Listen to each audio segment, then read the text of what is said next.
मुगल साम्राज्य का संस्थापक बाबर था। इसका जन्म फरगना में 1483 ईस्वी में हुआ था। बाबर पितृवंश की ओर से तैमूर वंश का 5वां और मातृवंश की ओर से चंगेज़ खां का 14वां वंशज था। 1494 में उमर शेख मिर्ज़ा की मृत्यु के बाद ये फरगना का शासक बना। फरगना की राजधानी अंदीजान थी।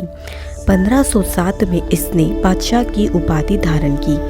मध्य एशिया की राजनीति की असफलता ने बाबर को भारत में आक्रमण करने के लिए प्रेरित किया।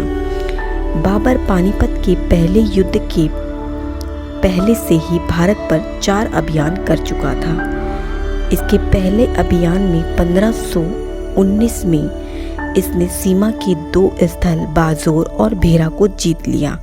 बाजोर के युद्ध में बाबर ने सबसे पहले तोपों का प्रयोग किया। बाबर का दूसरा अभियान भी 1519 में हुआ, तब इसने पेशावर को जीता था। इसका तीसरा अभियान 1520 में हुआ। इस बार इसने सियालकोट और सदैपुर को जीता। इसका चौथा अभियान 1524 में हुआ, तब इसने लाहौर और दीपालपुर को जीतकर पंजाब में प्रवेश किया। पानीपत का पहला युद्ध 1525 ईस्वी में पंजाब पर अधिकार करने के उपरांत शुरू हुआ। बाबर दिल्ली की ओर प्रस्थान कर चुका था। इसकी सूचना पाकर इब्राहिम लोदी भी पानीपत की ओर बढ़ा। 21 अप्रैल को पानीपत के मैदान में ये युद्ध हुआ। इसमें इब्राहिम लोदी पराजित हुआ और मारा गया। इस युद्ध के बाद लोदी वंश का अंत हुआ और मुगल साम्राज्य की स्थापना हुई।